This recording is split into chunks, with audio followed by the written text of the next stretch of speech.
ईश्वर भी देख रहे हैं कि पार्टी कौन सी बेहतर है कौन सी खराब है। ये तो मानते हैं कि मुसलमानों में एजुकेशन कम है, मानते हैं नहीं? पढ़े लिखे कम है, मानते हैं या नहीं मानते? कांग्रेस ने सर मुसलमानों के पक्ष में काम किया आपके हिसाब से। हिंदुओं के पक्ष में काम नहीं किया, मुसलमानों के खिलाफ काम किया कांग्रेस ने। बीजेपी तो कहती है कि हिंदुओं के खिलाफ काम किया कांग्रेस ने। देखिए आपको मैं बताऊँ, बीजेपी अवैध मदरसों को तोड़ने की बात की जाए। मदरसा तो अवैध तो अगर आपका घर भी होगा वो भी टूटना चाहिए, वो भी टूटना चाहिए। आप राज्य मंत्री हैं, आप भाजपा में हैं, अगर आप यही भाजपा में ना होते नंबर एक, नंबर दो, यदि आप कांग्रेस में होते तो क्या आपके बोल सेम यही होते? अब आप इसलिए मैं कर रहा हूँ, बहुत से ऐसे मौलाना हैं, बहुत से ऐसे लोग हैं, मुस्लिम स्कॉलर्स भी हैं जो पार्टी बदलते हैं और भाषा बदल जाती है। मेरी जैसी रिसर्च अगर मुसलमान मेरे समुदाय के लोग करेंगे तो मैं दावे के साथ कह रहा हूँ वो भारतीय जनता पार्टी से नफरत नहीं करेंगे। पूरे देश के अंदर आपको बता दूं दंगे हुआ करते थे, सांप्रदायिक दंगे, कोई जिला बचा हुआ नहीं है, कोई शहर बचा हुआ नहीं है। आज प्रधानमंत्री के नेतृत्व के अंदर कहीं दंगा हो रहा है? सर मणिपुर में क्या हो रहा है? मेरा जैसा मणिपुर में क्या हो रहा है? मणिपुर में भी राष्ट्रपति शासन है लगा हुआ, दंगा नहीं हो रहा वहाँ की परिस्थितियाँ अलग हैं। देखिए जो उत्तराखंड में ऊपर हो गए, मैं आपको बताऊं जो हमारा ये नॉर्थ ईस्ट का तो दंगा हो रहा है ना। नॉर्थ ईस्ट है जो कांग्रेस के जमाने से वहाँ हालात बनाए गए थे, आज कंट्रोल हो रहा है भाई। ये जो यूसीसी का मतलब तो समान नागरिक संहिता हुआ, सभी के लिए समान कानून अप्लाई करना। हाँ, इसमें मुसलमानों के कोई खिलाफ तो है नहीं, कुछ भी नहीं है कोई बात। लेकिन जब समान नागरिक संहिता की बात करते हैं तो एक बात होती है, और वो भी एसटी वर्ग के लिए अप्लाई नहीं है, एक बात। तो ये समान कैसे हुआ? एक बात। दूसरी चीज़ जब हम भू कानून की बात करते हैं, भू कानून जब आता है वो भी हरिद्वार और उधम सिंह नगर को छोड़ दिया जाता है, पहाड़ी क्षेत्रों के लिए अलग कानून बना दिया जाता है। तो जब कानून बन रहे हैं वो भी समान नहीं हो रहे हैं, और हमारे राज्य में समान नागरिक संहिता लागू है। इसको आप डिफाइन कर पाएंगे कि ये सही है या गलत है? ये सरकार ट्रांसपेरेंसी की बात करती है, ईमानदारी की बात करती है। आज हमारे जो हमारे, मैं वही कह रहा हूँ, यूसीसी का मतलब हुआ क्या फिर? यूसीसी का आपको मैं वही बता रहा हूँ ना। यूसीसी पहली बात तो जो लोग ये कहना चाह रहे हैं कि ये मुसलमानों के खिलाफ नहीं, इसका कोई प्रावधान जो है खिलाफ नहीं है, मैं कह रहा हूँ समान कैसे है? देखिए वो भी आ जाएंगे। आप ये बताइए, जैसे कि आप बोल रहे थे कि भारतीय जनता पार्टी जो है वो देवतुल्य लोगों की पार्टी है ना, देवताओं से कंपेयर भी कर रहे हैं, ईश्वर से उनकी तुलना भी कर रहे हैं। ईश्वर से तुलना नहीं कर रहे हैं भाई, ये जरा समझिए मान्यवर। मैं ये कह रहा हूँ हुकूमत ईश्वर की है, ईश्वर जिसे चाहता है वरदान के तौर से देता है। आप इसे ईश्वर सवाल कर लिया। ये ईश्वर यानी हमारा मालिक।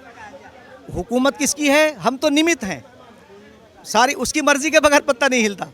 हमारे प्रधानमंत्री और हमारी पूरी सरकार ये कहती है कि भाई हम तो उसकी रजा के लिए काम कर रहे हैं कि हमारा ईश्वर। अब तक ईश्वर जो है कांग्रेस पार्टी को बेहतर मानती थी।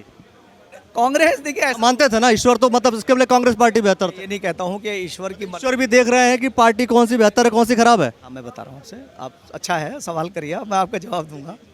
आपने जो बात कही बहुत, देखिए इसमें जो है मैंने ये कहा और कुरान का हवाला दिया, और पहले मैंने कहा वेद और कुरान दोनों ईश्वर वाणी है ना। तो कुरान और वेद हमें ये कहते हैं कि जो हुकूमत होती है, सरकार होती है, ये ईश्वर का एक अक्स होती है।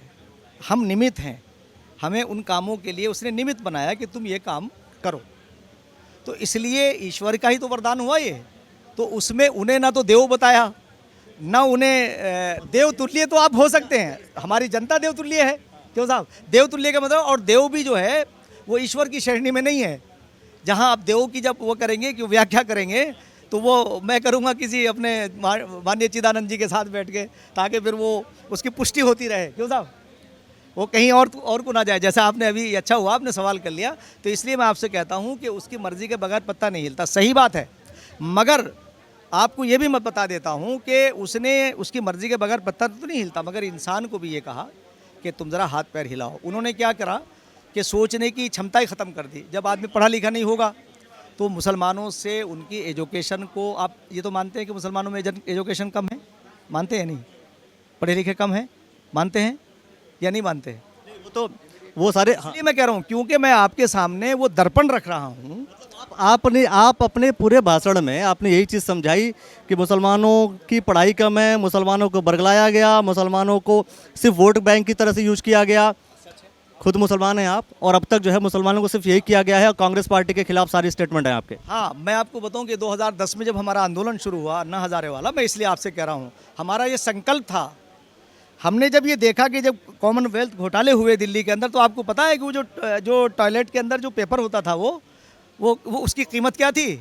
जो 50 रुपये का शायद नहीं होगा, वो 1500 रुपये का, 2500 रुपये का हुआ करता था। इस तरह से कह के अरबों खरबों का घोटाला हुआ। किसका था? जब हम अपनी आंखों से देख रहे थे, और उस वक्त क्या था कि यहाँ एक काजी रशीद मसूद साहब 12 रुपये के 33 रुपये के आदमी जो है उस वक्त जो है वो मालदार था, यानी गरीबी की रेखा से ऊपर था, जिसकी 33 रुपये आमदनी थी। 12 रुपये में दिल्ली में खाना खिलाया जा रहा था, वो मुंबई में राज बब्बर जी बता रहे थे, और वो क्या नाम रशीद मसूद साहब कह रहे थे जाओ मस्जिद में 5 रुपये में जाकर खाना खा लो। तो मैं आपको ये बता रहा हूँ कि उस वक्त जो कांग्रेस का अगर आप क्रियाकलाप देखेंगे तो उस वक्त हम कुछ दीवाने उठे अन्ना हज़ारे के, उसमें वो तो एक मक्कार हमारे बीच में आ गया था, कांग्रेस ने उसे अलग कर दिया। कांग्रेस ने मुसलमानों के साथ, कांग्रेस ने सर मुसलमानों के पक्ष में काम किया आपके हिसाब से? मुसलमानों के पक्ष में काम नहीं किया, मुसलमानों के खिलाफ काम किया कांग्रेस ने। बीजेपी तो कहती है कि हिंदुओं के खिलाफ काम किया कांग्रेस ने। देखिए आपको मैं बताऊं, बीजेपी अरे कहती तो यही है ना, देश के काम, उन्होंने देश के लिए काम नहीं किया ना। आपको मैं बता दूं, मैं तो कह रहे हैं हिंदुओं के खिलाफ काम। हिंदू मुसलमान दोनों के खिलाफ काम किया। अगर दोनों के खिलाफ काम ना होता तो आप बताइए कि इससे पहले ये रोड नहीं बन सकते थे क्या? उस वक्त हमारा देश गरीब था, आज ही अमीर बना है।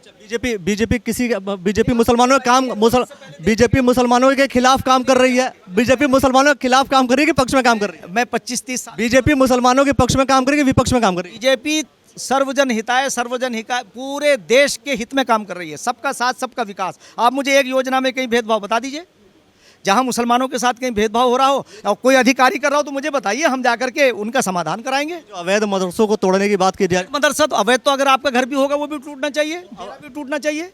किसी तो टूट रहा है, वैध तो नहीं टूट रहा है भाई, वैध पे तो कार्रवाई। आप इसके पक्ष में कि मदरसों को तोड़ लो? बिल्कुल, मैं डिसिप्लिन के पक्ष में हूँ। मैं इसके पक्ष में हूँ कि इंसान को अपने नियमित रहना चाहिए, डिसिप्लिन में रहना चाहिए, अपनी जो उसकी ज़िंदगी ट्रांसपेरेंस होनी चाहिए, निष्कलंक जीवन, साथ शुद्ध विचार।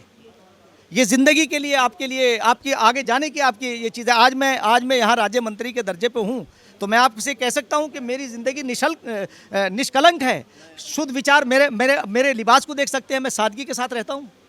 और हमने मदरसों के अंदर जो अब तक जो है बगैर, इतना करप्शन था कि आप वहाँ जब जाएंगे किसी मदरसे वाले से पूछेंगे, हमने एक भी यानी करप्शन फ्री हम काम कर रहे हैं। एक से एक पैसा कहीं खर्च नहीं होने दिया हमने। आपने राज्य आप राज्य मंत्री हैं, आप भाजपा में हैं। अगर आप यही भाजपा में ना होते, नंबर 1, नंबर 2, यदि आप कांग्रेस में होते तो क्या आपके बोल सेम यही होते? अब आप इसलिए मैं कर रहा हूँ, बहुत से ऐसे मौलाना हैं, बहुत से ऐसे लोग हैं, मुस्लिम स्कॉलर्स भी हैं जो पार्टी बदलते हैं और भाषा बदल जाती है। मान सहित आपसे बात करूं, मैं वो उन मौलानाओं की बात मैं किसी के लिए नहीं कहता हूं। आप मानते हैं ना कि हर किसी के, मैं कह रहा हूँ मुस्लिम छोड़ दीजिए, हिंदू नेता भी हैं जो बीजेपी में रहते हैं तो कुछ और बोलते हैं, कांग्रेस में आते हैं कुछ और बोलते हैं। सुना, मैं आपको इसलिए कह रहा हूं और इसका प्रमाण दे रहा हूं मैं आपको, क्रिस्टल क्लियर होनी चाहिए। सुनिए, मैं बता रहा हूं आपसे।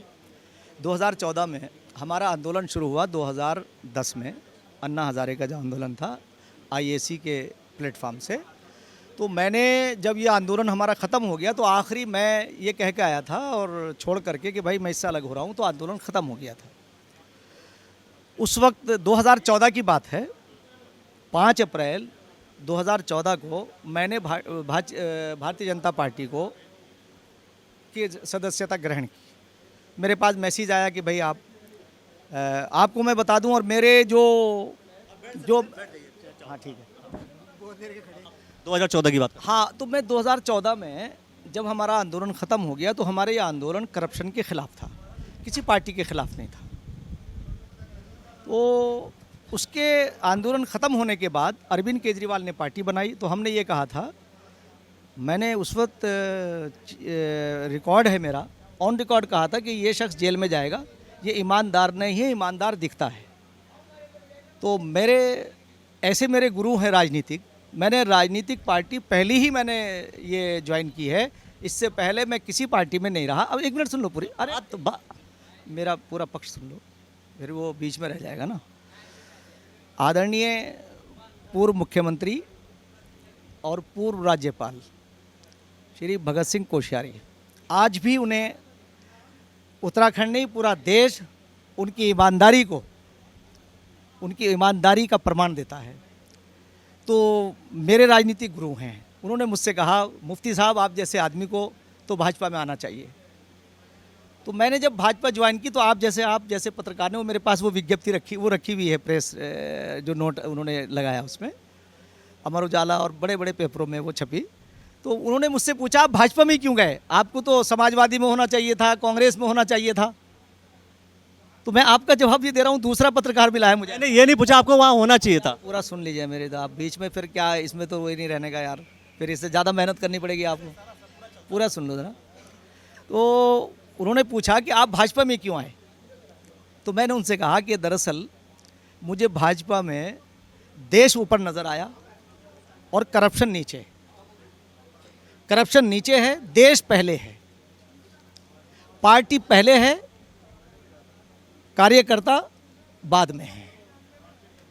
तो अब ये अगर ये कहीं संस्कृति किसी कांग्रेस में होती या समाजवादी में होती, वहाँ परिवार पहले हैं।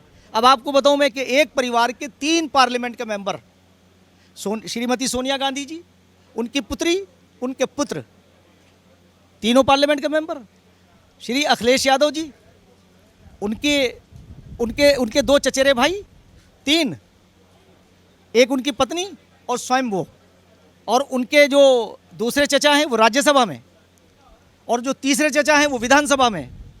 तो ये जनता जो है, पब्लिक, कल राजतंत्र के अंदर इसका शोषण होता था और आज भी ये दरिया बिछाएगी। इसलिए मैं दावे के साथ ये कह रहा हूं, मुसलमानों में, आपको सुनिए 1 मिनट, मैं आपको बता रहा हूं, आपको मैं बताना चाहता हूं कि भारतीय जनता पार्टी भारत के लोगों की पार्टी है, ये किसी एक व्यक्ति विशेष की नहीं है। आज के आप प्रधानमंत्री और आज के मुख्यमंत्री को देखिए कि आज मुख्यमंत्री जो हैं एक साधारण घर में पैदा हुए हैं, माननीय पुष्कर सिंह धामी जी, और असाधारण काम कर रहे हैं, वो किसी राजघराने में पैदा नहीं हुए। ऐसे हमारे देश के प्रधानमंत्री। और जो मैं आपसे कह रहा हूँ, मेरी जैसी रिसर्च अगर मुसलमान मेरे समुदाय के लोग करेंगे तो मैं दावे के साथ कह रहा हूँ वो भारतीय जनता पार्टी से नफरत नहीं करेंगे। उन्होंने एक तंत्र है जो भाजपा से जो मुसलसल उन्हें भ्रमित कर रहा है। आप मुझे बताएं भाई, किसी बगैर भेदभाव रहित तमाम योजनाएं हैं, किसी जगह कोई भेदभाव नहीं है। पूरे देश के अंदर आपको बता दूं दंगे हुआ करते थे, सांप्रदायिक दंगे, कोई ज़िला बचा हुआ नहीं है, कोई शहर बचा हुआ नहीं है।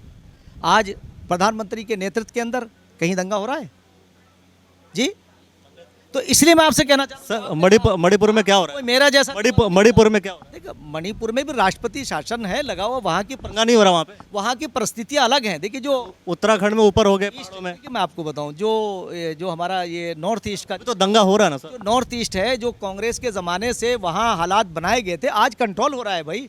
अभी देखिएगा आपकी जो नक्सलवाद है ये आज ना के बराबर रह गया। दंगा आपने बोला दंगा नहीं हो रहा, मगर मैं तो सब दे रहा हूँ ना, दंगे हो रहे हैं। 370 खत्म हुई, क्या हाल बना रखा था इन्होंने। 70 साल के बाद अगर किसी ने साहसी फैसला किया है तो क्या ये मुसलमानों के खिलाफ है? आप भी इसे यही कहेंगे कि ये मुसलमानों के खिलाफ है? 370 हटना भाई, हम यहाँ देवभूमि के अंदर रहते हैं तो हम सबके सब देवभूमि रहने वाले, सबके सब देवभूमि पर हमारा अधिकार है और देवभूमि का अधिकार हमारे ऊपर है। तो अगर आप ये कहें, मैं तो ये कहना चाहता हूँ कि राजनीतिक अवेयरनेस युवाओं के अंदर होनी चाहिए। मैं कश्मीर गया था 2016 में, जब बुरहान वानी का एनकाउंटर हुआ था, तो वहाँ मैंने जाके देखा, हम एक सिविल सोसाइटी के उसमें गए थे। सुनो, तो मैं लास्ट सवाल आया था, मैं ये कह के आया था कि इन 3 परिवारों ने, और वो आकर के हमने, राजनाथ सिंह जी उस वक्त गृह मंत्री थे, हमने ये कहा था इन 3 परिवारों ने मुस्लिम यूथ को मेन स्ट्रीम से काटा है। आज मैं मुसलमानों का आपके ज़रिए से आह्वान करना चाहता हूँ, उनके यूथ का, कि आप राजनीतिक बेदारी पैदा करो, आप सामाजिक कार्यों को आगे बढ़ाओ। हम में कोई भेदभाव नहीं है, हम एक ईश्वर की संतान, एक माँ बाप की औलाद हैं। वसुधैव कुटुम्बकम अल खल्क़ु अयालुल्लाह। मैं सिर्फ शॉर्ट क्वेश्चन करूँगा, शॉर्ट में रिप्लाई चाहिए मुझे। ये जो यूसीसी का मतलब तो समान नागरिक संहिता हुआ, सभी के लिए समान कानून अप्लाई करना। हाँ, इसमें मुसलमानों के कोई खिलाफ तो है नहीं, कुछ भी नहीं है, हो गई बात।